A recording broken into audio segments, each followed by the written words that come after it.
Oke, terima kasih atas waktunya Pak Doni. Izinkan saya untuk mewawancarai beberapa poin pertanyaan yang sekiranya nanti akan saya jadikan sebagai dasar dan juga tambahan wawasan di dalam penelitian saya.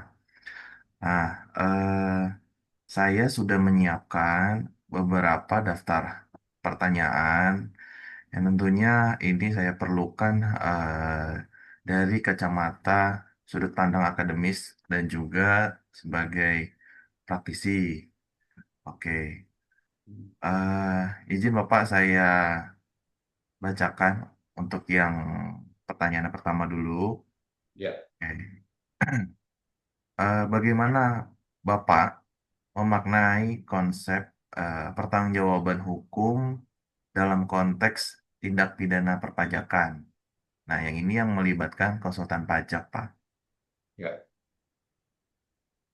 Jadi begini, kita melihat dulu tugas daripada konsultan pajak. Ya, sebelum tidak pidana ini kan tentunya sejauh apa peran konsultan pajak sehingga wajib pajak itu dikenakan tindak pidana.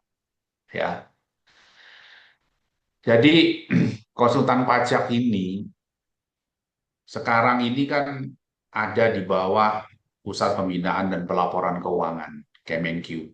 Ya, kalau dulu izin itu dikeluarkan oleh Direktorat Jenderal Pajak. Sekarang izinnya itu dikeluarkan oleh yang namanya Pusat Pembinaan dan Pelaporan Keuangan. Ya, jadi atas nama menteri lah, gitu. Kalau dulu Dirjen, sekarang menteri. Ya. Siapa saja yang di bawah Kementerian Keuangan ini, itu salah satunya adalah kantor akuntan publik, kantor jasa akuntan, appraisal, KJPP, ya, termasuk juga ahli kepabianan. Itu semua sekarang di bawah Kementerian Keuangan. Ya, dan relatif baru sehingga konsultan pajak itu belum menerapkan yang disebut dengan Peraturan Menteri Keuangan PMPJ. PMPJ itu prinsip mengenal pengguna jasa. Ya, ya, kebetulan saya juga sebagai akuntan, tapi juga sebagai konsultan pajak. Sehingga saya sudah mengikuti aturan dari PMPJ tersebut. Aturannya apa? Ya kami mengadakan perjanjian kepada PPATK. Ya ini mengantisipasi nih terkait dengan kalau ada wajib pajaknya itu melakukan tindak pidana. Ya, supaya kita harus melaporkan, intinya gitu. Ya, kalau mau aman kan kita melaporkan terlebih dahulu tidak pidana dan mengundurkan diri. Itu prinsip PMPJ, prinsip mengenal pengguna jasa. Persoalannya yang ditanyakan sekarang ini sampai hari ini konsultan pajak ini belum belum mematuhi terkait dengan PMPJ. Artinya belum menandatangani kerjasama dengan PPATK untuk menerapkan prinsip pengguna jasa. Oke ya, ini juga nanti di dalam penelitian ini bisa dijadikan usulan bahwa prinsip mengenal pengguna jasa itu apa untuk mengantisipasi tanggung jawab ini terkait dengan peranan konsultan, gitu ya. Nah, kalau kita bicara pidana pajak, tentunya peranan konsultan ini bisa saja terlibat, ya. Karena apa? Ya, konsultan ini kan yang membantu menghitung, menyetor dan melaporkan pajaknya, ya. Nah, sebelumnya memang di dalam organisasi khususnya, saya memperkenalkan diri juga ya. Nanti CV-nya saya bisa share ya Boleh, untuk Pak. Siap, Pak. mempersingkat waktu ya. Siap, siap. Jadi di organisasi saya di IKPI itu ada yang namanya surat ikatan tugas, SIT gitu. Di mana di situ diarahkan bagaimana peran konsultan. Ya, intinya melindungi lah gitu ya, melindungi jangan sampai konsultan diminta pertanggungjawaban hukum terkait dengan tindak pidana perpajakan yang dilakukan oleh wajib pajak. Kan pasti konsultan tidak inginkan kan? Ya, Iya, konsultan ini kan jasa, nggak mungkin dia mau kalau wajib pajaknya itu sudah menyangkut tidak pidana. Harusnya kalau dia berpikiran waras, ya dia harus meninggalkan. Karena kalau kita tahu, ya pasti kita akan terlibat. Contoh, misalkan wajib pajak ini menggunakan faktur pajak yang tidak semestinya dia boleh gunakan. Konsultan tahu, ya, kalau konsultan diem, ya itu namanya ngawur namanya, ya kan? Pasti terlibat karena dia yang melaporkan SPT masanya. Ya, nah ini terkait dengan surat ikatan tugas, di mana kewajiban-kewajiban itu. Jadi ada yang namanya tanggung jawab terkait dengan bukti-bukti gitu loh ya. Itu nanti bisa dibaca di SIP-nya. Kemudian ini pertanyaannya adalah memaknai konsep pertanggungjawaban hukum terhadap tindak pidana perpajakan yang melibatkan konsultan. Kalau sudah bicara melibatkan konsultan, ya tanggung jawabnya ini jelas diatur di dalam ketentuan Undang-Undang Ketentuan Umum Perpajakan. Undang-Undang nomor 6 tahun 83 dengan perubahannya itu. Ya, di mana ya kita bisa lihat itu di dalam ketentuan pasal 43 ya. Jadi 43 itu mengatur mengenai wakil, kuasa, pegawai dan lain sebagainya ini yang melakukan menganjurkan melakukan tindak pidana perpajakan itu bisa diminta pertanggungjawaban. Itu bisa dilihat di dalam penjelasannya. Ya, jadi itu yang bisa saya jawab bahwa bagaimana memaknai konsep pertanggungjawaban hukum terhadap konteks tindak pidana perpajakan yang melibatkan konsultan, maka konsekuensinya adalah diatur di pasal 43. Maka konsultan juga bisa diminta pertanggungjawaban. Gitu. oke. Baik Pak. Kemudian Ya, ini relate Pak dengan yang eh, poin pertama. Jadi bagaimana nih Pak pandangan Bapak tentang kedudukan konsultan pajak sebagai subjek hukum pidana dalam Undang-Undang KUP ya? hmm, eh, Sebagaimana yang sudah dirubah di Undang-Undang HPP, ini yang hanya menggunakan istilah kata setiap orang. hmm. Tuh. Ya. Jadi saya informasikan juga, sampai hari ini konsultan pajak itu tidak ada yang berbentuk PT ataupun persekutuan perdata. Konsultan pajak itu bentuknya masih orang pribadi. Ya, jadi kalau dia dipegang oleh konsultan pajak, setiap orang ini ya artinya dia bukan berbentuk badan, tapi orang per orang. Ya, karena tidak bisa diminta pertanggungjawaban bentuk CV. Memang nggak ada bentuk persekutuan perdata, nggak ada sampai hari ini. Seperti saya kantor konsultan pajak Doni Budiono gitu. Walaupun saya ada beberapa rekan, tapi bentuknya adalah kantor konsultan pajak Doni Budiono. Jadi orang yang menjadi tanggung jawabnya. Bukan kantor law firm-nya saya yang bertanggung jawab, tapi orang per orang. Dalam hal ini konteks orang adalah ya orang pribadi, konsultannya itu. Gitu ya.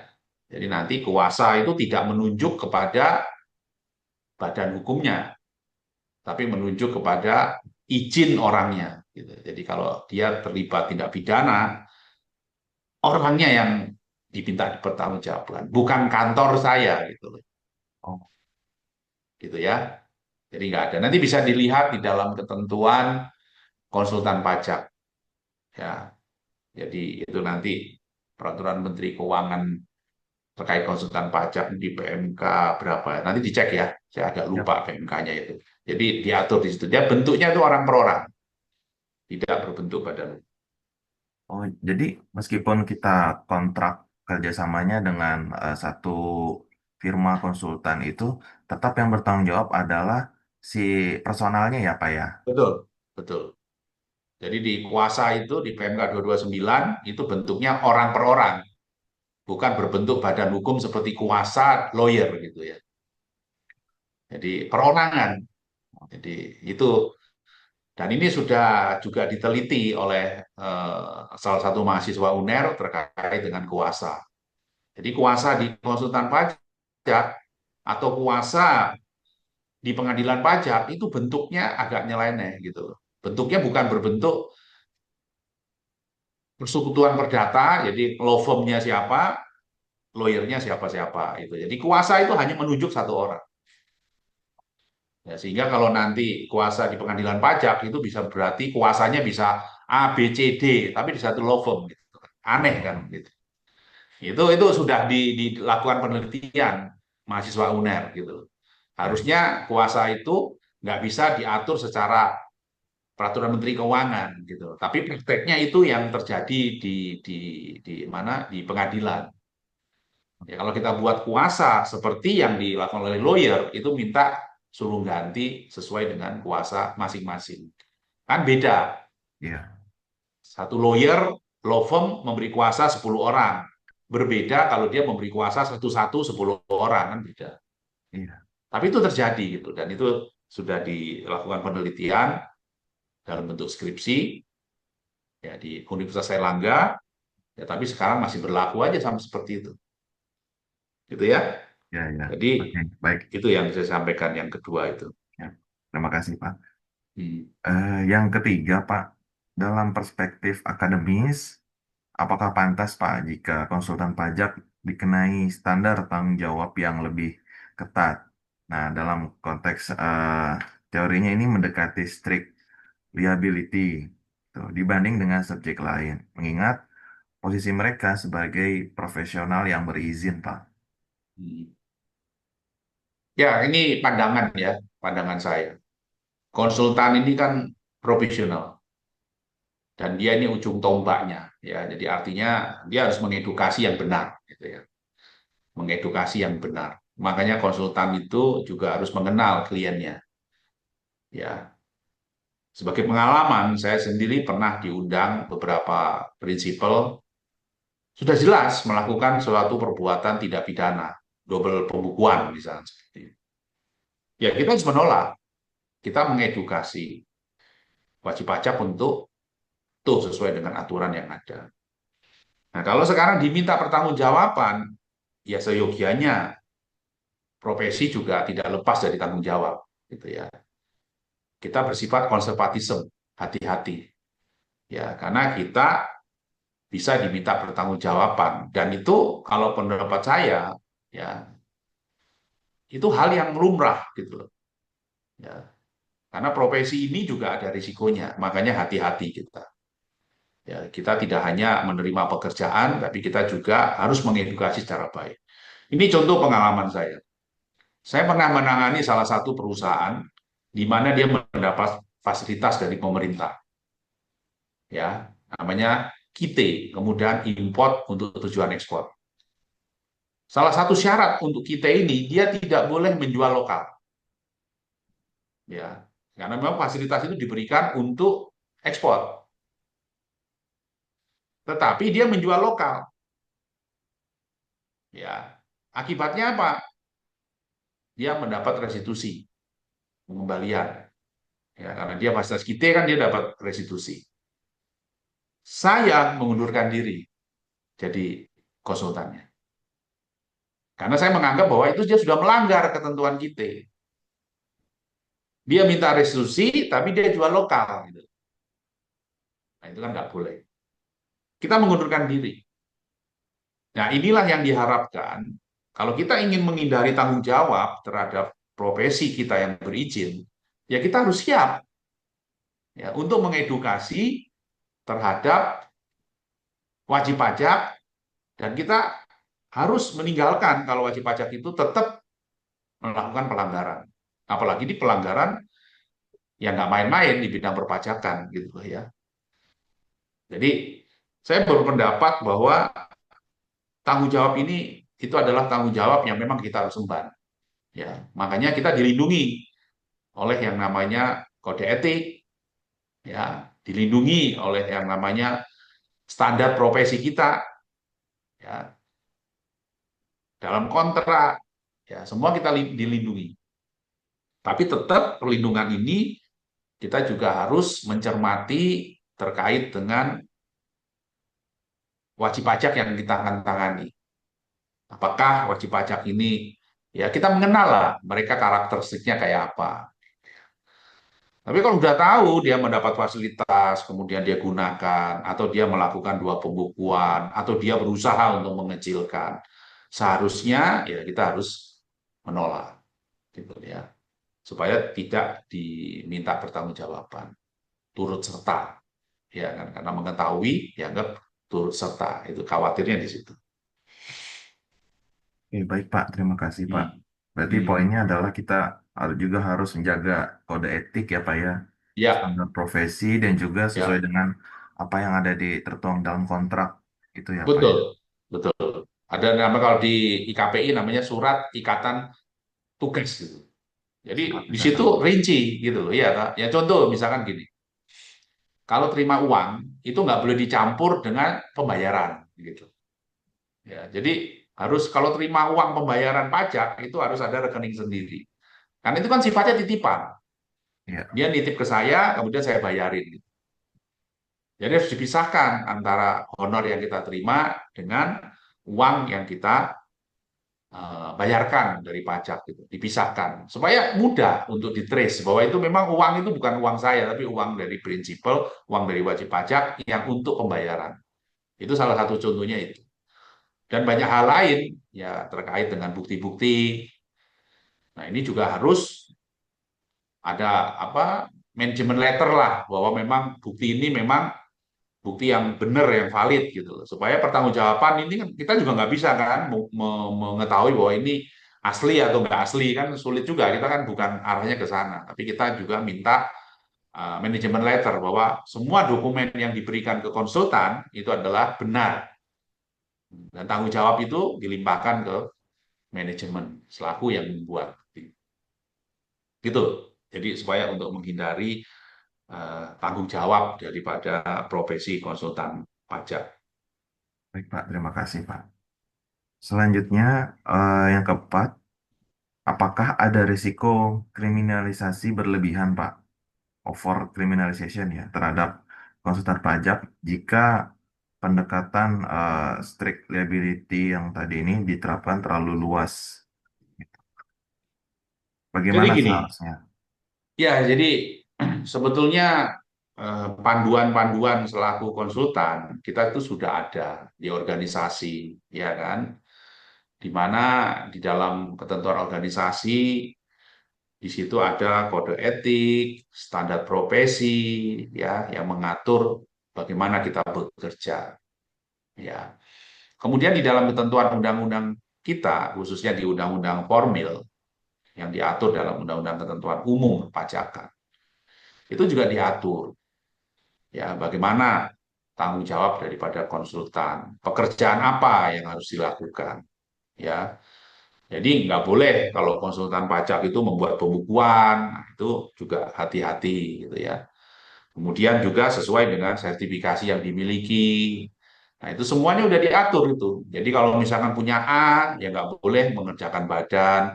Kalau punya B, ya nggak boleh mengerjakan multinasional, perusahaan PMA, dan lain sebagainya. Itu ada pengaturan-pengaturan terkait dengan uh, pekerjaan sebagai konsultan. Terus bagaimana terkait dengan risiko kriminalisasi? Ya, makanya prinsip kehati-hatian itu kita selalu gunakan. Ya, yang namanya kriminalisasi ini kan bisa saja terjadi di konsultan pajak. Ya, tetapi kita harus paham bahwa kalau konsultan pajak itu sudah memiliki niat yang baik, dilindungi dengan kontrak, manajemen letter semua, saya rasa kriminalisasi itu juga akan dapat mudah dipatahkan, gitu ya. Tetapi kalau kita dari awal sudah tahu bahwa wajib pajak seperti ini menggunakan memanfaatkan faktur yang tidak semestinya, kemudian kita diam saja, ya, tentunya itu sangat mudah kita akan ikut terlibat gitu. Nah, sehingga menurut saya Undang-Undang Ketentuan Umum secara tegas sudah mengatur apa sih sebetulnya hak-hak yang dimiliki oleh konsultan gitu sebagai kuasa dan bagaimana konsekuensinya kalau konsultan melanggar. Nah, itu juga ada ketentuannya. Ikuti aja, kita yakin akan aman gitu. Ya. Oke. Nah, saya Baik, yakin akan berarti aman. Jadi poinnya eh, tidak boleh melampaui apa namanya ya batas kewenangan mungkin ya Pak ya, ya, sesuai batas dengan level. kewenangan. Apa yang diizinkan di dalam profesi konsultan pajak itu yang dilakukan. Jangan melebar. Misalkan dia ikut buat laporan keuangan gitu ya, janganlah. Kemudian ya sertifikasinya apa? Ya itu yang diberikan gitu. Sertifikasi ya. Ya, sertifikasi kan ada A, ada B, ada C gitu ya. Kalau dia menangani badan tapi dia punya A ya nggak boleh lah. Nah, kemudian ya terkait dengan pelindungan terhadap dokumen-dokumen. Kan keasliannya harus dipertanggungjawabkan. Kan dia bukan yang bisa mengecek asli atau tidak gitu, tapi minta pernyataan dari manajemen bahwa seluruh data itu diberikan data benar, ya, tidak rekayasa atau palsu. Baik, Gitu. baik Pak. Eh, ini sepertinya menjawab juga pertanyaan yang di nomor 5 ya Pak ya. Itu. Tentang memandang konsultan pajak dalam sistem perpajak Indonesia sebatas penyedia jasa teknis atau juga sebagai gatekeeper kepatuhan pajak klien. Ya, berarti ini kurang lebih sama Pak dengan yang di Bapak tanggapi dengan di nomor 4 tentang prinsip kehati-hatian, itu ya Pak ya. Terus juga bekerja sesuai dengan sertifikasi yang dimiliki ya Pak ya. Ya, Ah, jadi jadi saya tambahkan sedikit ya. Jadi menjadi konsultan pajak ini itu bukan hanya cari uang gitu loh ya. Jadi dia juga memiliki tanggung jawab terkait dengan kepatuhan dari wajib pajak. Ya, jadi jangan sampai dia mengajari yang nggak benar gitu. Itu yang tidak boleh gitu. Jadi itu dilarang baik dari sisi kode etik maupun dari standar profesi, termasuk juga di dalam undang-undang ketentuan umum. Jadi kepatuhan yang diutamakan gitu. Ya. Jadi wajib pajak diedukasi yang benar, diedukasi yang memang harusnya dia lakukan. Bukan semata-mata dia memberikan jasa teknis gitu loh. Jadi misalkan diberikan faktur pajak yang sebetulnya ini bukan transaksi yang sebenarnya. Ya, dia harus mengedukasi bahwa itu dilarang, nggak boleh dikreditkan. Ya, karena nanti akan ada konsekuensinya, gitu. Apalagi dia mengetahui, ya kan tentunya kalau dari konsultan yang memiliki tanggung jawab yang besar, dia akan melihat usahanya apa sih. Misalkan konstruksi, ada pajak konsultan, terus dia lihat konstruksinya apa sih, bangun gedung. Gedungnya bagaimana? Pakai beton. Ini kok ada paku sekian ton ya. Itu udah curiga kan? Ini nggak benar. Faktur pajaknya nggak benar nih. Nggak ada pembelian paku segini banyaknya karena dia nggak pakai kayu tapi dia beton. Nah itu harus konservatif, dia harus hati-hati. Wah ini nggak benar. Berarti pajak masukannya tidak benar. Nah makanya dia harus menguji dari arus barangnya, dari kontraknya, ya bahwa memang pajak masukannya boleh dikreditkan atau tidak. Nah, itu prinsip kehati-hatian dan prinsip ini yang harus diterapkan di dalam melakukan pekerjaan sebagai konsultan pajak. Bukan semata-mata sebagai jasa teknis, nginputin faktur, kemudian kurang bayar, setor. Bukan itu, ya. Bahkan dia harus mengedukasi konsekuensinya seperti ini, bisa administrasi, bisa juga dibawa ke ranah pidana. Ya, itu diingatkan wajib pajak. Karena menggunakan faktur pajak itu sanksinya bukan administrasi lagi, itu bisa dibawa ke ranahnya pidana. Ya, ini nanti bisa dilihat di dalam ketentuan di dalam Undang-Undang KUP itu yang terkait dengan penggunaan atau menerbitkan faktur pajak yang nggak benar itu di pasal 39A itu pidana ancamannya ya. di dalam artian luas tujuannya untuk kepatuhan ya Pak ya, Iya, pelayan. ya itu yang penting tuh, patuhan Baik, dari wajib pajak. baik Pak, terima kasih. Hmm. Hmm. Eh, Selanjutnya, dalam praktik sejauh apa sih ruang diskresi konsultan pajak dalam memberikan rekomendasi skema perencanaan pajak atau tax planning nih, tanpa melanggar batas hukum dan etika, Pak? Ya. Ya, kalau di dalam pekerjaan sebagai konsultan, kita sah-sah saja menggunakan yang namanya perencanaan pajak. Ya, yang penting kita tidak melakukan tax evasion. Ya, kita melakukan tax avoidance sah-sah saja. Ya, contoh, misalkan yang sekarang lagi ramai terkait dengan UMKM. Ya, aturan regulasinya bahwa wajib pajak yang mendapat fasilitas UMKM itu bisa bentuknya orang pribadi dan badan. Ya, ini regulasi yang mengatur. Walaupun dari awal regulasi itu ada, saya nggak setuju. Kenapa? Karena di dalam ketentuan pasal 28 Undang-Undang Ketentuan Umum Perpajakan, wajib pajak badan itu wajib pembukuan. Artinya kalau dia wajib pembukuan, bisa dihitung berapa labanya, bisa dihitung berapa laba fiskalnya, dan bisa dihitung penghasilan kena pajaknya, dan bisa dihitung pajaknya. Kenapa wajib pajak badan itu menggunakan fasilitas UMKM? Boleh. Nah, ini aturannya. Berarti kan ada celah ini. Iya. Ada celah sehingga ada wajib pajak itu dia mendapat fasilitas UMKM. Di text planning lah oleh si konsultan. Kamu bisa menggunakan orang pribadi dulu, nggak usah dalam bentuk badan. Setelah mau mencapai 4,8 miliar, Anda buat CV. Karena CV otomatis lebih murah kan pendiriannya, ya kan? Kemudian laba setelah pajak, CV bukan objek. Ya, sehingga tidak ada double taxation. Bentuk CV.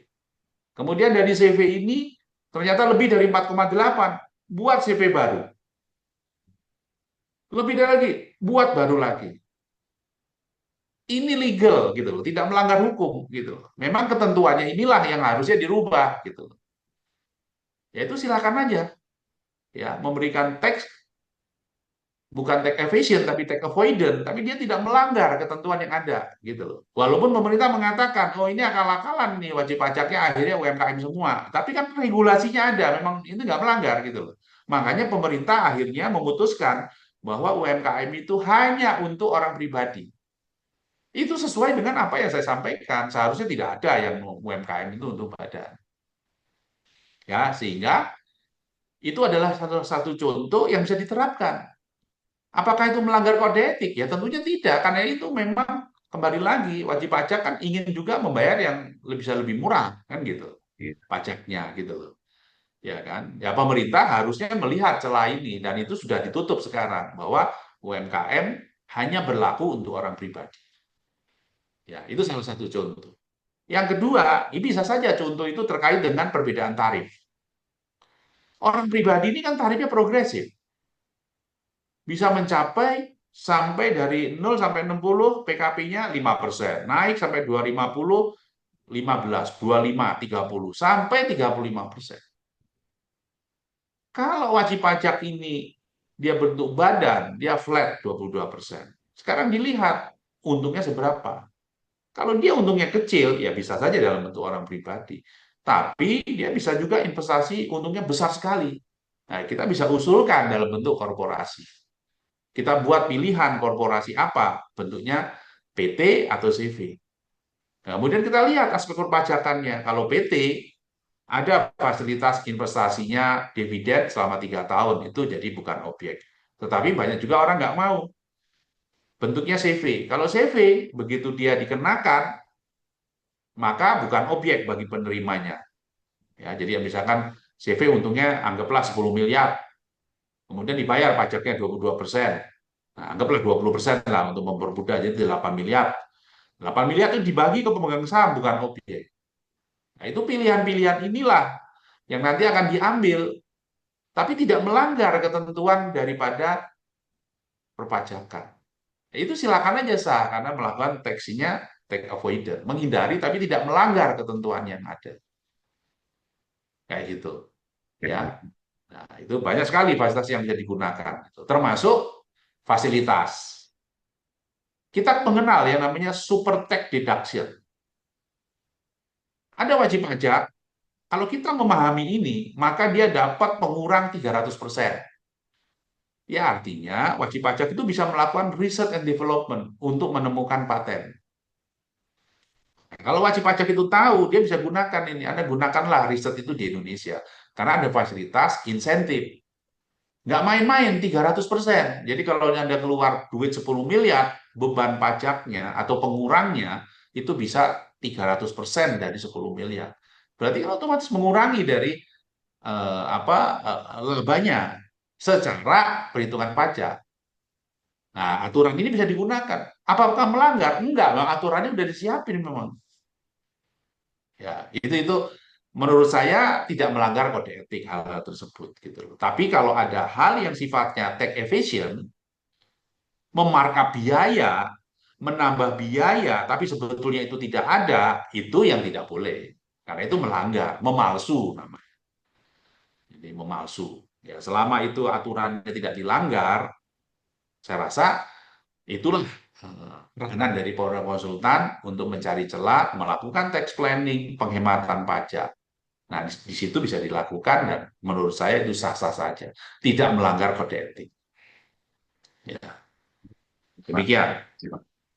Jadi poinnya adalah kita coba lihat istilahnya mungkin ada gray area ya Pak ya. Iya, Gray area kira-kira terus juga ada peluang-peluang gitu keterlibatan ya. fasilitas kita maksimalkan gitu Pak ya. Ya, Baik, kan ada perbedaan tarif gitu ya kemudian kan. tarif ya. Nah, kita bisa gunakan atau yang bersifat final, nggak final, bukan objek, lah itu bisa digunakan. Ya, tadi bentuk CV. Kalau dia dibagi bukan objek, lah kita gunakan dalam bentuk CV. Jangan berbentuk PT. Kalau PT kan ada double taxation. Pembagian dividen itu bisa dikenakan. Itu bisa dilihat di pasal 17 ayat 2C. Jadi kenakan 10%. Nah, tapi juga ada fasilitas, itu bukan objek kalau diinvestasikan selama 3 tahun. Berarti kan kita harus bicarakan nih orangnya mau nggak dividen yang dia terima itu nggak boleh digunakan, tapi diinvestasikan dalam bentuk investasi yang sudah ditentukan oleh pemerintah. Nah, kalau tidak, bentuknya nanti kita bisa pilih, kalau gitu CV saja. Jadi kalau CV, begitu Anda bukan objek, Anda bisa langsung gunakan. Gitu. Jadi itu pilihan-pilihan gitu. Ya, ini dalam skala domestik, tapi bisa juga dalam skala internasional.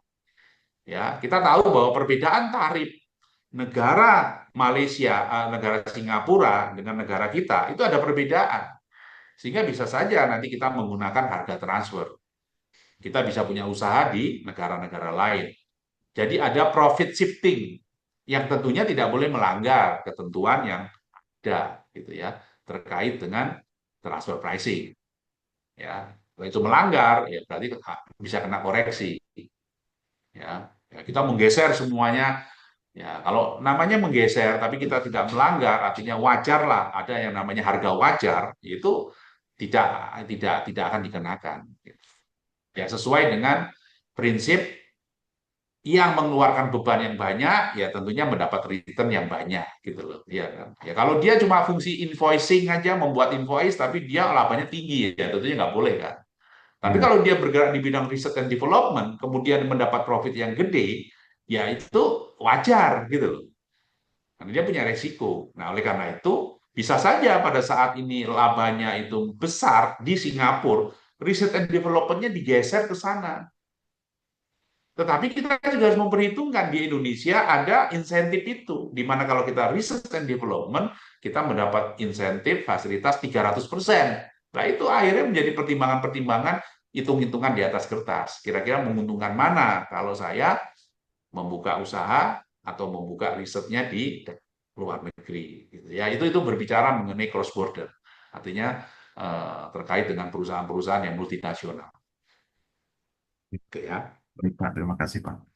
Eh, kemudian yang ketujuh nih Pak, tentang apakah Bapak merasa pengaturan saat ini, baik dari undang-undang, PMK, ataupun kode etik, sudah cukup jelas membedakan antara kesalahan administratif atau kelalaian profesi.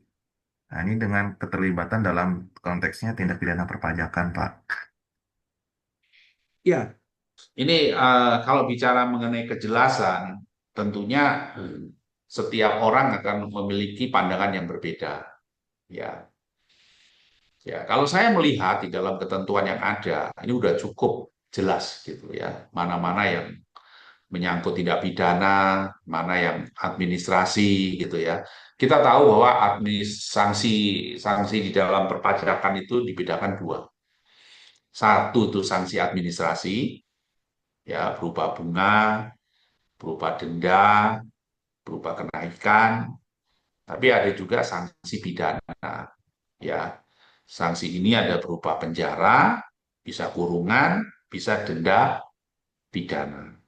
Ya, cuma dengan adanya undang-undang yang baru terkait dengan apa pidana pajak, kitab undang-undang hukum pidana, di mana nanti juga ada penyetaraan semuanya, nanti kurungan itu kan akan dihapuskan. Ya, tidak ada lagi pidana penjara plus denda pidana. Ya, tetapi saya melihat bahwa di dalam ketentuan umum perpajakan itu sudah jelas mengatur bagaimana seorang profesi konsultan pajak itu bisa terlibat secara pidana atau tidak, itu secara jelas di dalam ketentuan itu sudah mengatur. Ya, nah jadi menurut saya ya sudah cukup gitu loh. Yang penting kita prinsip kehati-hatian kita, prinsip kita mengenal pemberi jasa, ya tentunya juga prinsip terkait dengan kode etik yang mengatur standar profesi kita itu yang perlu kita hati-hati ya di dalam memberikan jasa konsultan. Ya, saya rasa sudah cukup. Terima kasih, Pak. Hmm. Yang terakhir, Pak, mungkin ini tentang harapan Bapak terhadap pembentuk undang-undang dan organisasi profesi ya terkait pengaturan lebih lanjut mengenai tanggung jawab hukum konsultan pajak, Pak. Ya, kalau harapan itu tentunya konsultan pajak ini kan selama ini kan diatur di dalam ketentuan eh, peraturan Menteri Keuangan. Ya, jadi harapan kita itu seperti profesi lain akuntan itu diatur dalam undang-undang. Ya, supaya karena peranan konsultan tadi di awal sudah dijelaskan sangat berat sekali untuk membuat patuh, tapi satu sisi ya perlindungan terhadap konsultan juga bisa diperkuat dalam bentuk undang-undang. Ya, undang-undang konsultan pajak, di mana dia tidak mudah dijerat dengan kriminalisasi pidana, gitu ya. Kalau dia sudah memberikan jasanya, ya dengan etikat baik, semua ya tentunya tanggung jawab konsultan itu juga harus dibatasi, ya tidak bisa kemudian semena-mena ditarik ke ranah pidana dan konsultannya ikut terlibat. Ya, regulasi sekarang memang walaupun sudah jelas kadang-kadang memungkinkan untuk membawa ranahnya itu ke pidana. Karena apa? Karena setingkat menteri saja. Ya, jadi di dalam aturan konsultan pajak itu masih setingkat menteri, bukan peraturan pemerintah ya, Pak Menteri.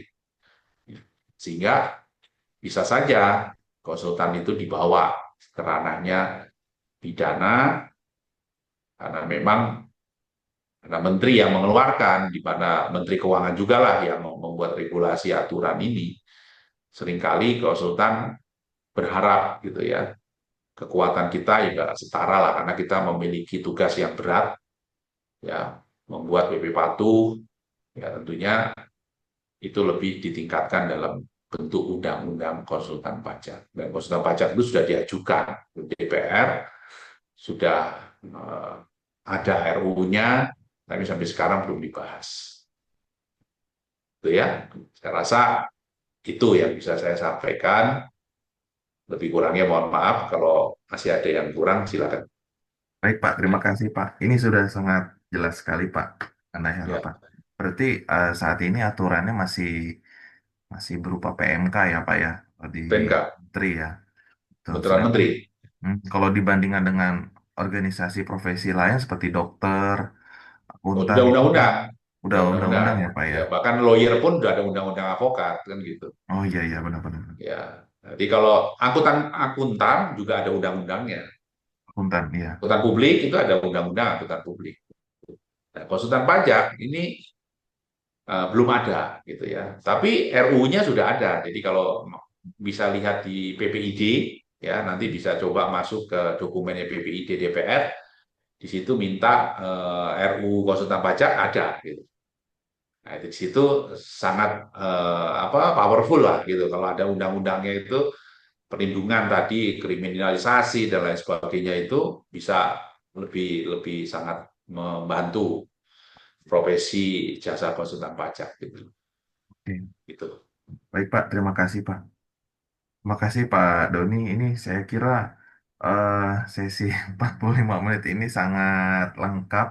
Semua saya nangkep dari poin PMPJ, tadi SIT ya Pak ya, Surat Ikatan Tugas, terus juga tentang kepatuhan, edukasi, sampai dan harapannya ada segera terbitnya Undang-Undang Konsultan Pajak.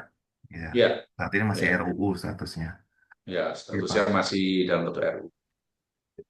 Terima kasih Pak. Ini untuk jadi bahan saya. Mhm. Saya akan olah lebih lanjut. Atas waktunya juga Bapak. Terima kasih sudah meluangkan. Siap Ya. lah, ya. Saya senang bisa membantu ini dan salam buat Prof. Jamin Ginting ya. Iya. Semoga bisa cepat selesai. Tapi kalau nanti masih membutuhkan lagi atau diskusi atau apa, silakan gitu ya. Nanti bisa Baik. untuk sheet itu bisa membuka di webnya IKPI ya. Oh gitu. Bisa ya Pak ya. Itu IKPI terbuka ya. untuk umum Pak? Boleh, boleh bisa dibuka di situ. Ya, di situ IKPI nanti masuk sebagai tamu gitu bisa di-downloadin. Oh bisa ya. Ya, Baik, ya. baik, baik. Mestinya Saya izin bisa untuk itu, itu itu, Pak. itu website itu bisa kan. Tapi kalau eh, untuk PPL lah itu khusus yang memang konsultan. Tapi kalau informasi umum begitu ada. Ada ya. Ya, Oke. tapi kalau memang enggak nanti saya downloadin di apa di melalui akun saya nanti saya downloadin Oh iya, iya. surat izin tugasnya, kode etiknya gitu ya. Ya. Jadi dari situ kita mempelajari bahwa konsultan itu ternyata ya nggak mudah gitu. Semuanya diatur dalam kode etik. Jadi hubungan antara konsultan sama konsultan, konsultan dengan pemerintah, konsultan dengan wajib pajak, itu semua diatur. Ya kalau kita mematuhi kode etik harusnya ya aman-aman aja gitu loh. Iya kan? Ya, tapi kan kode etik ini kan bagus untuk dibaca gitu, diterapkan kadang-kadang banyak terjadi pelanggaran gitu loh. Ya contohnya misalkan kita menghargai sesama konsultan, tapi kan paling gampang merekrut yang sudah jadi kan, ngambil dari orang yang kerja di konsultan gitu. Dan itu kan nggak boleh, dilarang gitu. Atau kita memberikan jasa tadi yang tidak sesuai, kan itu kan hubungan antara wajib pajak apa antara konsultan dengan direktur jenderal pajak. Nah, kalau kita mematuhi kita ya harus orang pribadi, jangan bentuk badan. Nah, itu kan nggak ada masalah. Tapi kalau Anda sudah tahu aturan kode etiknya, Anda langgar ya masalah nanti. Gitu ya. Ya, Baik, nanti silakan apa Naufal nanti kalau masih membutuhkan atau belum ya. dapat kode etik atau apa saya WA-nya nanti. Baik, Ya, baik Pak. Iya Pak. ya, Cepat. Terima kasih sebagai Pak referensi. semuanya. Ini Ya, referensinya, bahan-bahan wawasannya, insight-nya. Nanti saya olah lebih lanjut. Sekali lagi Pak Doni ya, sudah meluangkan waktu 1 jam. Eh, ya, terima kasih Pak. Nanti saya akan ya. olah. Izin saya stop recording dulu Pak.